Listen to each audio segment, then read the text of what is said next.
चरणारविंदम.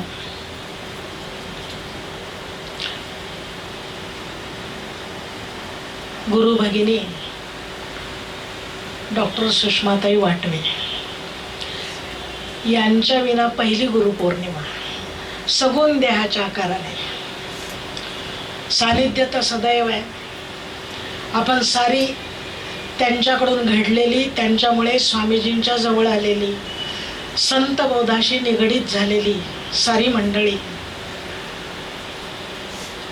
एका गुरुतत्वाचा विचार करण्यासाठी एका ठाई जमलेलो आहोत. आणि गुरुतत्व अनिश्चित असतं, निरंतर असतं. वेगवेगळ्या रूपात वेगवेगळ्या काळात ते प्रतीत होत असतं. त्याच्या अदृश्य असण्यानंतरही हृदयातल्या त्याच्या अस्तित्वाची जाणीव होत असते. आणि एवढ्यासाठी इथं जी मुलं बोलली सगळी, ज्या भगिनी बोलल्या, ज्या लहान मुलाला अशी कल्पना आली म्हणून त्याचा सत्कार झाला, गीतापाठ हरिपाठ द्यावा. सकाळी अभंग म्हटलेला तो आदित्य सुंदर अभंग बोलला. आणि जवळजवळ सकाळपासून गुरुप्रेमाच्या तरल अनुभूतीत सर्वांची भावविश्व हिंदोळता येतात. कातरवेळी या त्या सद्गुरु तत्वाची आठवण होते. सगुण माणसाला अतिप्रिय असतं, निर्गुणाचा बोध अति अवघड आहे. आणि तो व्हायला क्षमता देखील असावी लागते. आणि त्यासाठी शैलाताई बोलल्या, मला गुरुनमनाच्या सगळ्या काही आम्हाला अध्यायातल्या ओव्या सांगा. आणि सगळ्या ओव्या त्यांनीच सांगून टाकल्या सर्व प्रकारच्या. आणि शेवटी चरणी ठेवी जे माता हेचे भले म्हणून त्या मोकळ्या झाल्या. आता मी काय सांगणार, पण सगळ्या गुरुनमनाचा सार ज्या गुरुतत्वामध्ये अनुष्ठित असतो ती माझी माऊली परात्पर सद्गुरू स्वामी स्वरूपानंद, प्रत्यक्ष आमचे सद्गुरू स्वामी माधवनाथजी. आणि स्वामी माधवनाथजींचा बोध तुमच्यापर्यंत सोहम साधनेचा, परंपरेचा, स्वरूप संप्रदायाचा, नाथ संप्रदायाचा बोध ज्यांच्या माध्यमातून तुमच्यापर्यंत आला त्या सुषमाताई. ही सारी गुरुतत्व आता संतांच्या परिभाषेत ज्ञानदेवांच्या एका अभंगात फक्त थोडक्यात समजून घेऊ. गुरु संत कोळीचा राजा, गुरु हा प्राण विसावा माझा, गुरुविन देव दुजा पाहता नाही त्रैलोकी. गुरु हा संत कोळीचा राजा. संत सगळे असतील, पण त्यातला जो संत आपले गुरु झालेले असतील ते राजा आहेत आपले. राजा जसा सर्वश्रेष्ठ असतो तसा गुरु सर्वश्रेष्ठ असतो. का? प्राण विसावा माझा. मोठे चिंतनीय माऊलींचे शब्द आहेत. प्राण विसावा, आपल्या प्राणाला बाहेर कुठे विसावा नाही. बाहेरचं जगत ओरबडणार आहे. अंधार फार झाला पण ती जपून ठेवा. बाहेरच्या जगात सगळीकडे अंधार आहे. तसा स्वार्थ आहे, स्पर्धा आहे, एकमेकाचे पाय ओढण्याचे. किती आपण हे विश्वचे माझे घर या बोधात जरी जाऊन आलो तरी आपल्याला जाणवतं बाहेरचं विश्व वेगळे आणि संतांचं विश्व वेगळे आहे. देवाचं विश्व सुख दुःख मिश्रित असतं. मानवाचं विश्व दुःखानेच भरलेलं असतं. आणि संत सद्गुरूंचं विश्व हे फक्त सुखाने आणि आनंदाने भरलेलं असतं.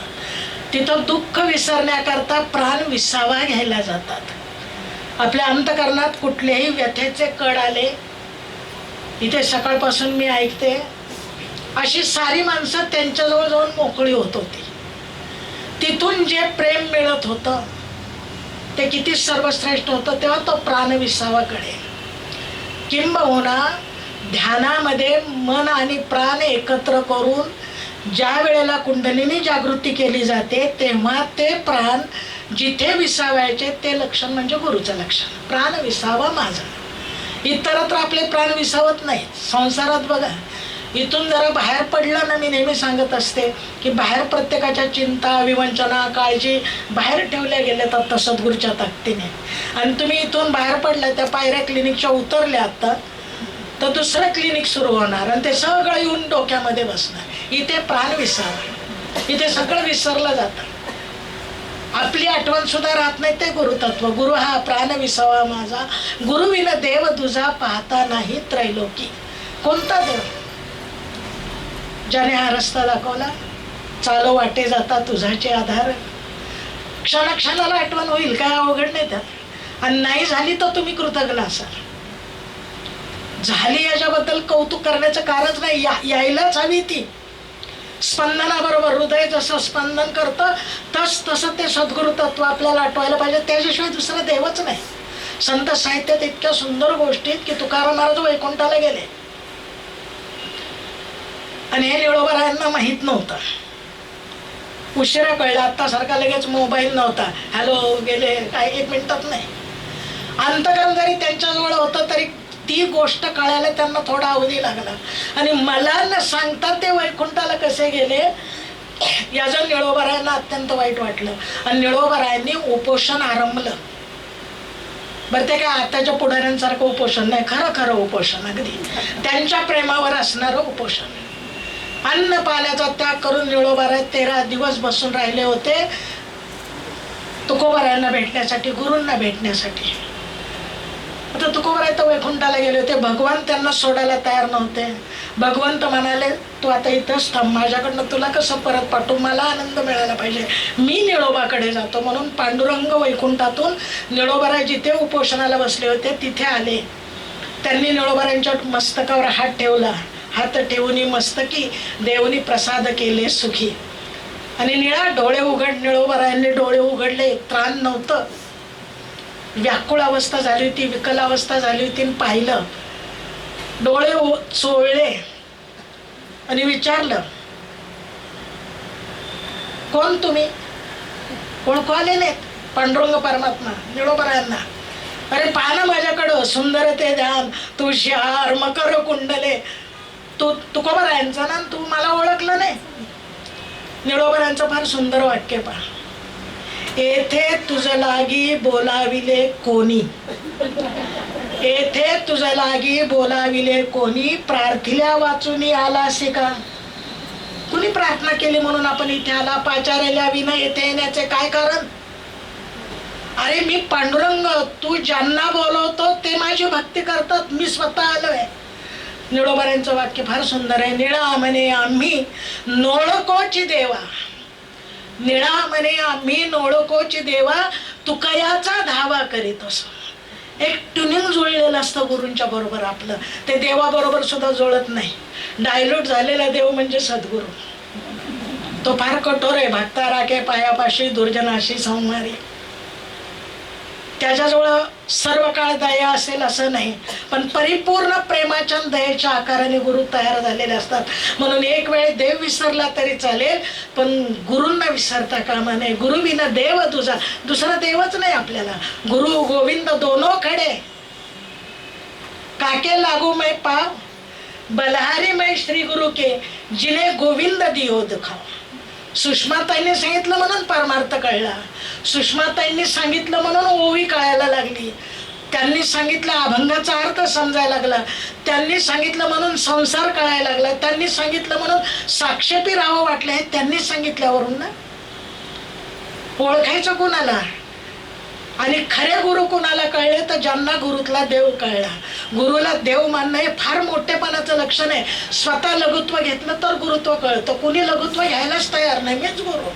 आणि सगळे गुरुगुरु करत असतात, गुरुगुरु, बाकी काही नाही. जाल तिकडे तुम्हाला म्हणजे गल्ली बोळा सगळीकडे गुरु दिसायला लागतील. कुणी शिष्य होत नाही, पण स्वतः लघुत्व घेतल्यानंतर गुरुची जे गुरुत्व आहे, महत्व आहे, मोठेपण आहे, त्याला बोनसाय करू नये. तो किती विशाल विस्तीर्ण आहे, केवढा मोठा आहे. अनुरेणू थोकडा तुका आकाश आहे वडा. हे गुरुत्व कधी उमगतं तर गुरूंनी प्रेम दिल्यानंतर. गुरु विन देव दुजा पाहता नाही त्रैलोकी. तिन्ही लोकात स्वर्ग मृत्यू पाताळ कुठेही चला, सद्गुरूंच्या बरोबरचं कोणी नाही. म्हणून माणसाने गुरूंच्या जवळ, देवाला टाटा केलं तरी चालेल पण गुरूंना सोडता कामा नये. गुरु क्रोधी झाले तर न त्राता कोपी, गुरु गीतेत म्हटलेले. देव रागवले तर गुरु सांभाळून घेतील. मग तो गुरु रागवतात का? इतकं प्रेमळ ऐकेगा अर्थबंधू निरंतर कारुण्य सिंधू. मग तसे साक्षीपी असतात सद्गुरू. तुम्ही जरा इकडे तिकडे जा, आतून सद्गुरू असती हृदयात सचिष्या ते जागवित. आपल्याला कळतं त्यांनी सांगितलेलं, पण त्यांना देव म्हटलं तर. म्हणून माऊली सांगते, गुरुविन देव तुझा पाहता नाही त्रैलोकी. गुरु सुखाचा सागरू. केवढा सुख आहे सद्गुरूंच्या सानिध्यात. संसाराच्या चिंता विसर. आमच्या ओकताई म्हणाल्या, हे 2 महिने असे होते, 2 महिने असे होते, पण त्यावेळी त्यांना दुःख जाणवलं नाही. कारण का? यांनी दिलेला त्यांना आनंद. गुरु सुखाचा सागरू. सागर म्हटले, किती मोजाल, किती परिमाण आहे त्याला, किती टन पाणी असतं. आता पवनेत नाही, कुठे नाही, पानशेत मध्ये नाही की हाय हाय झालं पुण्यामध्ये. तो कधीच आटत नाही सागर.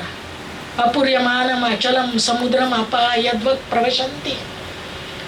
किती सागरासारखे गुरु सुखाचा सागरू. किती घ्याल सुख त्यातनं.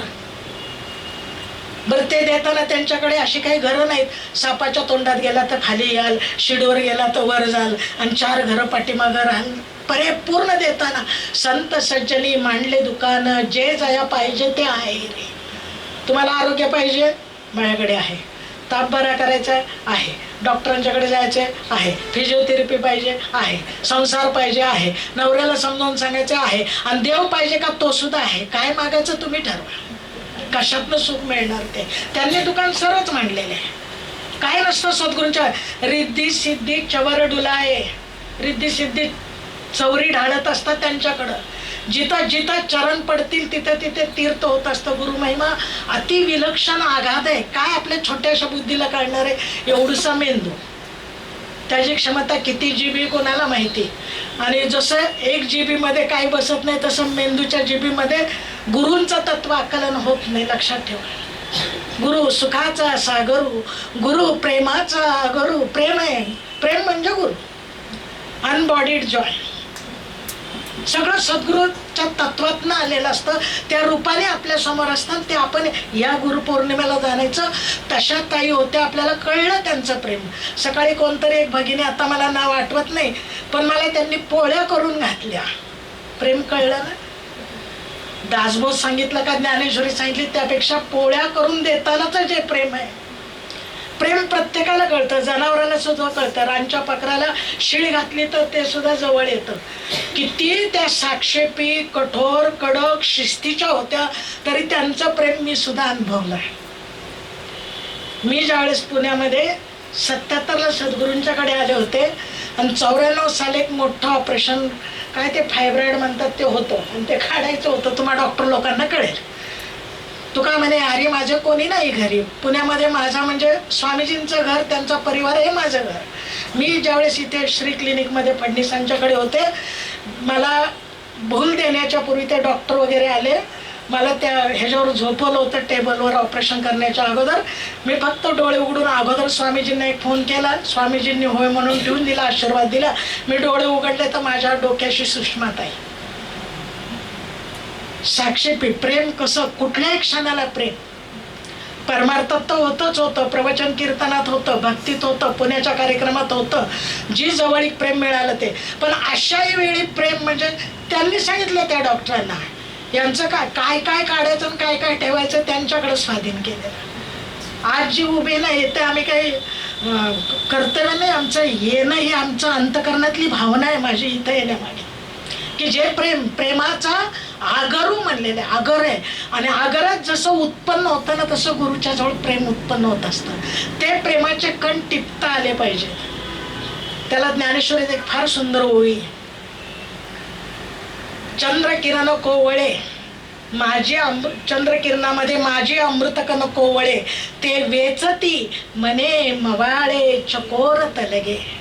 पौर्णिमेच्या चंद्रकिरणातनं पडणारे कोवळे अमृताचे कण कोणाला वेचता येतात? कोंबड्यांना नाही. ते वेचती मने मवाळे चकोर तलगे. ज्ञानोबरांची भाषा तर इतकी गोड असते की मनाने मवाळ असणारी चकोराची बारकी पिल्ल जरड झालेले नाहीत. क्षमा मागते, ज्येष्ठ नाही, कनिष्ठ जे असतील ते. आणि ज्येष्ठ असून जे कनिष्ठ होतील त्यांना सुद्धा कळेल. मन मवाळ असणार पुढे पुढे आपलं व्यवहाराने अनुभवाने मन नेहमी मोठ्या झालेल्या झाडांना आकार देता येत नाही, पण लवचिक लहान रोपाला पाहिजे तसा आकार देता येतो. मने मवाळे चकोर तलगे, ते प्रेम सद्गुरूंचं स्वीकारण्याकरता अंतकरण देखील तितकं शुद्ध मवाळ असलं पाहिजे. मग नाही तर मग कठोरता जाणवते, शिस्त जाणवते, साक्षेपीपणा जाणवतो. आपल्या चुकावर त्यांनी पांघरून घालावं गुरुने असं आपल्याला वाटायला लागतं. तसं नसतं. प्रेमाचा गुरु, धैर्याचा डोंगरू, कदा काळी डळमळेना. किती धैर्य हो. अगदी शेवटी भेटायला आले ते, सरलताई इथे पट्टा आहे, इथे पट्टा आहे. आमच्या लताताई त्यांना उपमा द्यायच्या, सामुराई योद्धा, एकदम तयार. ते शेवटपर्यंत खाली खाली त्याचं ब्लड गेलं तरी त्याला रिचार्ज करून, एनर्जी देऊन, टॅबलेट देऊन जसा तो लढतच राहतो ना, शेवटच्या क्षणापर्यंत ज्यांनी असंख्य ग्रंथ लिहिले. कॅन्सर सारख्या असाध्य व्याधीशी झगडताना झालंय असं कळलं तरी चेहरे पाडून तेव्हाच जाणारे लोक बघितलेत. अजून तर औषध घ्यायचे, पण याच्याशी झगडत राहून बाकीच्यांना देखील ती शक्ती त्या काळात देऊन, म्हणजे जसं आता काय रे तू ICU मध्ये होत्या ना, त्या असा चेहरा पाडून स्वप्नेल तू काय बसला, घे भगवद्गीता सांगते तुला. आपल्याला भगवद्गीता आठवेल का? ताप आला, थंडी वाजली, डोकं दुखलं तर गुरु धैर्याचा डोंगर. मी हे स्वामी स्वरूपानंदांच्या जीवनात, दांडेकर मामांच्या जीवनात पाहिलं होतं, जोग महाराजांच्या जीवनात पाहिलं होतं, स्वामी माधवनाथजींच्या जीवनात पाहिलं होतं. बचेंगे तो और लढेंगे, डावा हात वर करून म्हणत असायचे. एवढी प्रतिकूलता असेल तरी कायाच्या ठिकाणी त्यांनी कधी ठरवलंच नव्हतं, धैर्याचे डोंगर कदा काळी डळमळेना. आपण थेंबेने विरे वारेने सुखे चिखल जायचा, एक थेंब पडला की चिखल, वारा आला की पुन्हा वाळलो. तसं काय झालं, काय सांगायचं, काय झालं म्हणजे अहो त्यांना कार मिळाली हे आनंदी, कार त्यांना मिळाले हे यांनी पाहिलं टीव्हीवर की हे आनंदी झाले. दुसऱ्या दिवशी का उदास झाला, अहो काय हो मिळेल असं वाटलं होतं पण परत आले. थेंबेने विरे वारेने सुखे, आणि ते कदा काळी डळमळे ना, फार याला मोठा अर्थ आहे. धैर्य संसारात विगलित झालेल्या व्यक्तींना सुद्धा देण्याचं धैर्य गुरूंच्या ठिकाणी असतं. गुरु साधकाशी साह्य, गुरु भक्ता लागे माय, गुरु कामधेनु गाय, भक्ता घरी दुबत आहे. साधकाला साह्य, साधना करताना तुम्हाला आज सुद्धा अडचण आली तर हे सर्व सद्गुरू आपल्याला निश्चित मार्गदर्शन करतील. अत्यंत निश्चिंत असावं. ओहे दाता तू भिकारी बनकर तो देख, ओहे ठाकुर तू पुजारी बनकर तो देख, उसके दर से कोई गया न खाली, तू अपनी झोली उसके सामने फैला के तो देख, प्रभु खींचे हुए चले आए. जरा तारों से तार मिला के तो देख, जरा जुळू देत ना थोडस.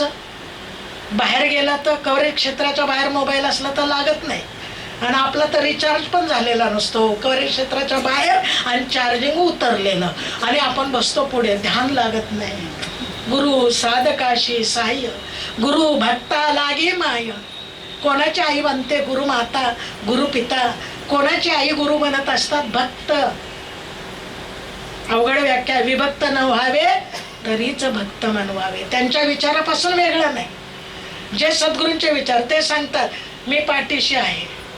तिथनं मागे वळून बघत असाल तर सांगितलं नाही एकदा मी पाठीशी, पुरे आपल्याला. भिवू नको, आणि सदैव ह्याचं हृदय धडधड धडधड धडधड. अरे भिवू नको, आनंदात राहा सांगितलेलं असतं. आणि यांचे चेहरे कुणाला पोचून आल्यासारखे. म्या रोते की मेरी सुरतची वयसी. अरे त्यांनी पत्कर घेतलाय ते सांगतायत, ते पाठीशी किती उड्या मारावं. लहान मुलं असताना आई शेजारी असेल काम करत, ते खेळतं आनंदाने. तसे माझे गुरु आहेत, आपण आनंदाने खेळावं. गुरु भक्ता लागे माय, गुरु कामधेनु गाय, भक्ता घरी दुबते. कामधेनुला ते ते जो जे दवा मागे ते दवा ते प्रसवची लागे. तिला मागा की लगेच मिळेल, तसं गुरु नाही मागत. काय मागावं हे कळलं पाहिजे. देणार काय देतात गुरु? गुरु घाली ज्ञानांजन, गुरु दाखवी निज धन. शब्द किती गोड आहेत पहा. येवनी गुरुनाथे माथा ठेवीला कर, अशी दृष्टी देतात बरं का. अंजन डोळ्यात घालतात. गुरु घाली ज्ञानांजन, सगळं अज्ञान जातं. आणि स्पष्ट दिसायला लागतं, कळतं काय आहे ते. असे ज्ञानांजन घालून घ्यायचे असतील डोळ्यात तर गुरु पाहिजेत आपल्याला. त्यांना विसरता कामा नये. बरं, अंजन एकदा घालून नाही, रोज रोज काजळ जसं घालतात तस तसं आपल्याला आपण ज्ञान घेत राहिलं तरी चालतं. गुरु घाली ज्ञानांजन, गुरु दाखवी निज धना. काय गुरूंना मागायचं? भत्ता घरी दुबत आहे म्हणून त्या कामधेनूला काय मागाल? राजा उदार झाला, दांडेकर मामा सांगायचे. एको राजाची वरात चालली होती, हत्तीवरून राजा चालला होता. कडेला चिंताग्रस्त उभा होता. राजाने पाहिलं, हत्ती थांबवला, हत्ती बसवला, हौद्यातनं हत्ती खाली, राजा खाली उतरला, त्या ग्रस्ताजवळ गेला. का रे बाबा, तुझा चेहरा एवढा का पडलाय? खेडेगावातल्या कीर्तनात दांडेकर मामांनी सांगितलेली गोष्ट आहे. तो म्हटलं, काय बरं का, मगापासून तंबाखूची तलब झाली पण चुना नाहीये. राजा उदार झालाय, गुरु देतायत, परब्रह्म देतील, गुरु सोडवी तात्काळ गाठ लिंग देवाची. मगाशी विचारलं ना, जीव शिव काय? बिघडले देव आणि भक्त, जीव शिवपणे द्वैत, तया दोईसी करी एकांत, तो सद्गुरु. ज्ञानेश्वरीत इतके गोड ओळीपा, शब्दाची आसकडी, भेद नदीच्या दोही तडी, ओरडती विरह वेडी बुद्धी बोध. बुद्धी एका बाजूला, बोध एका बाजूला. अज्ञानाच्या अंधारात फक्त एक कमळाचं पान मध्ये असलं चक्रवाक पक्षाचं जोडी जशी विरहाने ओरडते ना, तशी आपली बुद्धी बोध याचा विरह आहे एकत्र असून, पण अज्ञानामुळं. तया चक्रवाकाचे मिथुन साम्य रसाचे समाधान भोगवी चित गगन, तो सद्गुरु. ते सद्गुरु आहेत.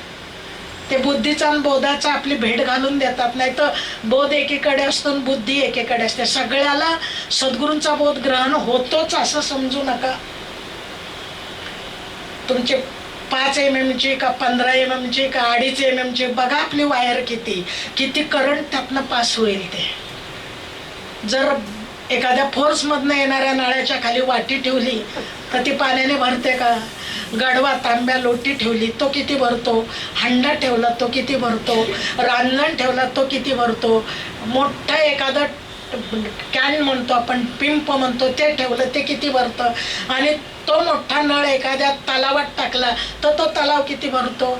तसे शिष्य असतात, कुणी तसे तसे तसे. ते फोर्समधनं सद्गुरू देतात. आपण जे करतो ना, तू कहता है कागज लिखी, मैं देता हूँ आंख देखी. मी जे पाहिलं, अनुभवलं, द्यायला तुला तयार आहे. गुरु दाखवी निज धन. आपलंच आपल्याला. सकाळी जसं लताताई म्हणल्या, बाहेरून नाही, तुमच्यातली सुप्त शक्ती ना, ती जागृत करून ते निज धन, असा धनाचा अनंत साठा आहे. असं अपार धन मिळतं ना की पुन्हा काही मिळायची इच्छा उरत नाही. यम लब्धा पुमानो सिद्धो भवती, तृप्तो भवती, अमृतो भवती, मत्तो भवती, यत् प्राप्य न किंचितम वांछेते. नित्य आनंदा पुढे आनंद तो कोण? विषय सुख बाई बापुडे ते क्षीण. काय विषयात सुख आहे? रात्री पिली, सकाळी उतरून जाते ना. रात पी सुबह उतर जाएगी. एक बार गुरु को नजारा से नजारा मिलकर तो देख, जिंदगी गुजर जाएगी. एकदाच बघ फक्त त्यांच्याकडे, उतरतच नाही. मस्त असतो त्या प्रेमाने, त्या आनंदाने, त्यांनी दाखवलेल्या निज धनाने. मला कधी कधी वाटतं, रंगपंचमीच्या दिवशी जशी ती तरुण मुलं चौकात लताताई पिंप भरतात, टिपाडं तयार करतात. तुमच्याकडे काय म्हणतात? ड्रम. रंगाने करतात आणि येणाऱ्या एका मित्राला घेतात आणि त्या ड्रम मध्ये बुडवतात. तसं मला वाटतं तुम्हाला उचलावून गुरुतत्वामध्ये बुडवावं. तुम्ही रंगीत होऊन निघा, तसे आनंदाने निघा. गुरु दाखवी निज धन, ती गुरु पौर्णिमा. गुरु सौभाग्य देऊन साधुबोध नांदवी. सौभाग्य देतात, ते खरं सौभाग्य. हे बाहेरचं सौभाग्य किती कसं आणि किती तारणार आहे. मी जरा त्याच्याविषयी कटू बोलते, पण अधिक बोलत नाही आता. ठीक आहे, चांगलं आहे, असू दे, व्यवहारात मानावं लागतं. पण गुरुचं जे सौभाग्य मिळत असतं, सनातपणा, गुरु मिळाल्यानंतर जे भाग्याची प्राप्ती होत असते. गुरु सौभाग्य देऊन साधुबोध नांदवी. साधुबोध झाला नुरोनिया ठेला, ठाईचं मुराला अनुभव कापुराच्या वाती. हे मला लतातांनी दाखवलं स्वामीजींच्याकडे जाऊन. त्याच्या माझ्याकडे आल्या ना, असं शब्दाच्या आसकडी, कोरडे शब्दाचे चर्चा करायला, बुद्धीला पण एक कंड असतो, खाज असते, आणि ती जरा खाजवायला आवडते, म्हणून माणसं शब्दांची खाज खेळत बसतात. असं ते मी काहीतरी PhD अभ्यास करत होते आणि त्या माझ्याकडे आल्या, मला म्हणाला एक अभंगाचा अर्थ सांग. म्हटलं सांगा बरं कुठला अभंग हवाय तुम्हाला. मला वाटत होतं मला सगळं येतं. योगीराजे विनवणे मना आले ओ माये, अधिक देखणे तरी निरंजन पाहणे. योगीराजे विनवणे मना आले ओ माये. तोपर्यंत शब्दाचीच कडी, बोलाचीच कडी, बोलाचाच भात. म्हटले हे जर तुम्हाला खऱ्या स्वरूपात हवं असेल तर मला अनुग्रह शब्द माहीत नव्हता, पाठांतर खूप होतं तरी. मला म्हटलं स्वामीजींच्याकडे जा, अर्थ कळेल. काय साधुबोध नांदवतात, सौभाग्य देऊन. शब्द फार सुंदर आहेत बरं का. मला ते झूम करून तुम्हाला कसं कॅम्प्युटरमध्ये आपण बघतो तसे दाखवायला आवडतील, पण आपल्याला तेवढा वेळ नाही आहे. त्यातला नांदवी शब्द, साधुबोध नांदला पाहिजे आपल्याजवळ. गुरु साधुबोध नांदवी, आपल्यात साधूचा बोध गुरु सौभाग्य देऊन.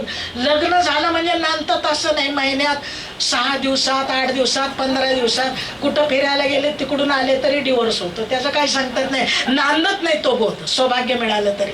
पण गुरु असा एक आनंद देतात, असं एक अखंड सौभाग्य देतात, सकल सौभाग्य संपन्नता देतात, आणि तो साधुबोध आपल्यामध्ये नांदतो. असा काय बोध गुरु देतात? गुरु वैराग्याचे मूळ, गुरु परब्रह्म केवळ. गुरु सोडवी तात्काळ गाठ लिंग देहाची. कुठे ते गाठ सोडवतात? काया आकाशी गुरु उपदेशी.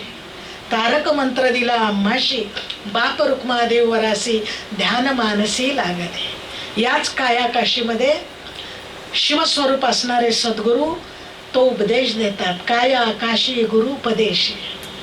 तारक मंत्र दिला. तारक मंत्र हा सगळ्याला तारणारा, आणि फक्त एकट्याला तारणारा नाही. आप तरे ताकी कोण बराई. आपल्याबरोबर सगळ्यांना घेऊन जाणारा, विश्वव्यापक, विश्वाचे अर्थ माझ्या मनी प्रकाशने. एका दोघांसाठी नाही, आपल्या संप्रदायासाठी नाही, पुण्यापुरता नाही, महाराष्ट्रापुरता नाही, माऊलीचं परिमाण माप एवढं छोटं नाही. विश्वाचे अर्थ. अवघाची संसार सुखाचा करीन, का माझा संसार सुखाचा करीन? अवघाचे संसार म्हटले. आनंदाचे आवारो मांडू जगा. सगळ्या जगाला आनंदाचा आवार. सगळं मराठीतलं जे काय, ज्याला कळती मराठी, ज्ञानोबराय म्हटले, न कळणाऱ्याने मराठी समजून येऊन आनंद घ्यावा. ऐशी अक्षरे रसिके मेळवीन, काय आकाशी गुरुपदेशी. तारक मंत्र दिला आम्हासी.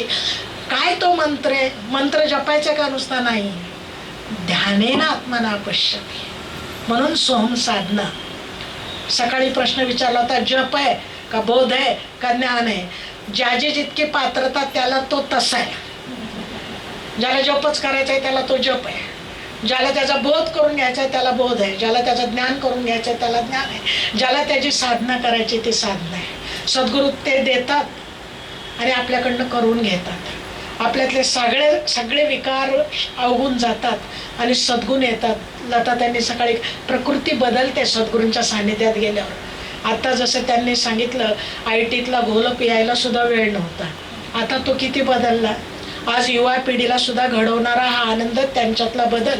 स्वप्नील सारख्या तारुण्यात या मुलाने आता बाहेर जाऊन 12 घंटों में 12 मिनटों में 12 तरीके से करत बोलायचं, ते इथून परमार्थ बोलतात. किती बदल आहे हा. काय आकाशी गुरुपदेशी.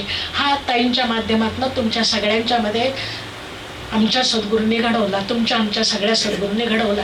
त्या गुरुतत्वाचं स्मरण आहे.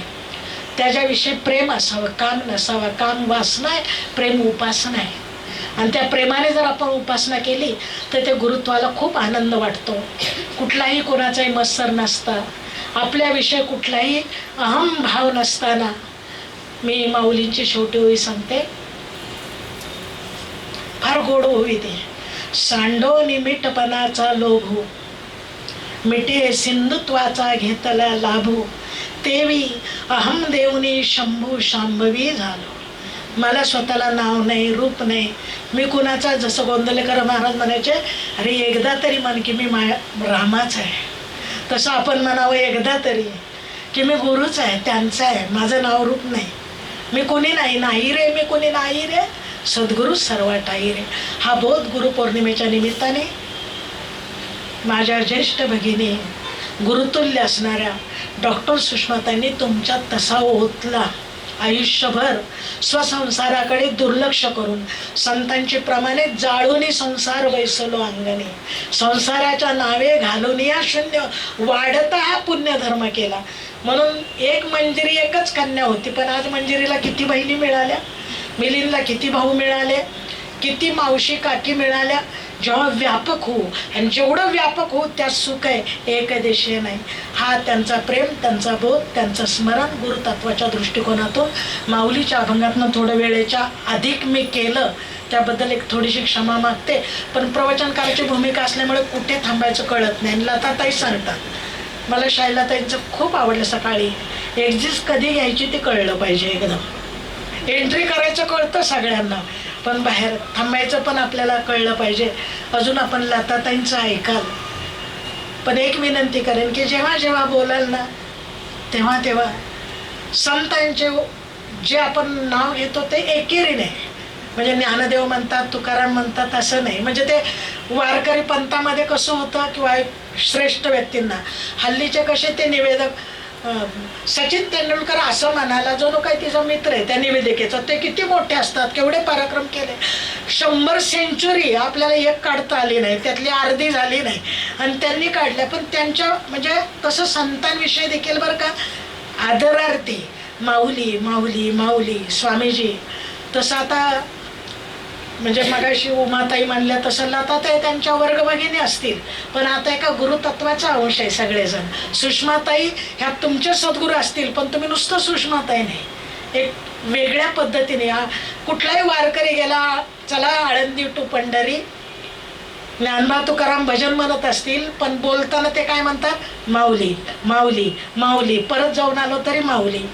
तशी गुरु एक माऊली असते, गुरु एक सावली असते, आणि आपण तिच्या एक छोटीशी बाहुली तिच्याजवळच. लहान लेकरू असतं ना, तसं तिच्या जवळ खेळावं. म्हणून सगळ्यात श्रेष्ठ रूपक सगळ्या ज्ञानेश्वरीत 12व्या अध्यायात माऊलीने गुरूंना आई म्हणून केलेलं आहे. मनोनी साधका तू माऊली, पिके सारस्वत तुझे पाऊली, या कारणे मी सावली न संडी तुझी. त्या सावलीत अत्यंत आराम आनंद करत लहान होऊन खेळा. मोठं होण्याच्या कुणीही खरंच सांगते, त्या मोठेपणात जया अंगी मोठेपण तया यातना कठीण, लहानपण देगा देवा मुंगी साखरेचा रवा. तुका म्हणे बेवरवे जाण व्हावे लहाना होणी लहान, नाही तर ऐरावत रत्न थोर त्यासी अंकुशाचा मार. लहानपण देगा देवा. अशा आपण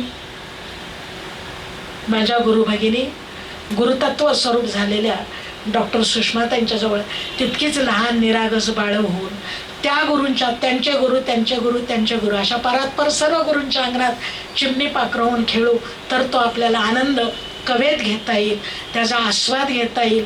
कारण आपल्या हाताने आपण खात नाही, तर ती माऊली आपल्याला भरवत राहील. इतके निरागस, इतके लहान होऊन त्या माऊलीने भरवावं, अशी एक संकल्पना करून माझी सुद्धा ही जी भावशब्द पुष्प आहेत समस्त बारामतीकर साधकांच्या वतीने. बारामती म्हणल्यावर बारामतीचा अभिमान नको का, सगळीकडे बारामती असते, मला इथं पण बारामती म्हटलं पाहिजे ना. कारण त्या बारामतीला यायच्या स्वामीजींच्यावर किती प्रेमाने येत असायच्या. तेव्हा सर्व बारामतीच्या साधक भक्तांच्या वतीने आमची जी भावपुष्पांजली तुमच्या रूपात नटलेल्या सद्गुरूंच्या श्रीचरणी त्यांच्या आठवणीने या ठिकाणी समर्पित करते. आणि स्वप्नील म्हणाला तसं, ज्या दिदीने ही संधी दिली त्या आमच्या ललिताताई. कालपर्यंत मी आणि लता एकमेकीला विचारत होतो काय पत्रिका मिळाली का. महिन्यापूर्वी त्यांनी आम्हाला कळवलं, आणि तेच आम्ही डोक्यात ठेवलं, यायचं सगळ्यांना भेटायचं. का भेटायचं आणि काय यायचं, तर सुषमाताईंनी घडवलेल्या ह्या सर्व जीवांना एक साष्टांग प्रणिपात करून तुमच्याकडनं आशीर्वाद घेण्यासाठी आम्ही या ठाई आलेलो आहेत. उपासकाच्या भूमिकेतनं, उपदेशकाच्या भूमिकेतनं नाही, तोच एक साष्टांग विनम्र प्रणिपात त्यांच्या स्मरणात सर्वांना करते आणि माझ्या वाणीला या ठिकाणी पूर्णविराम देते.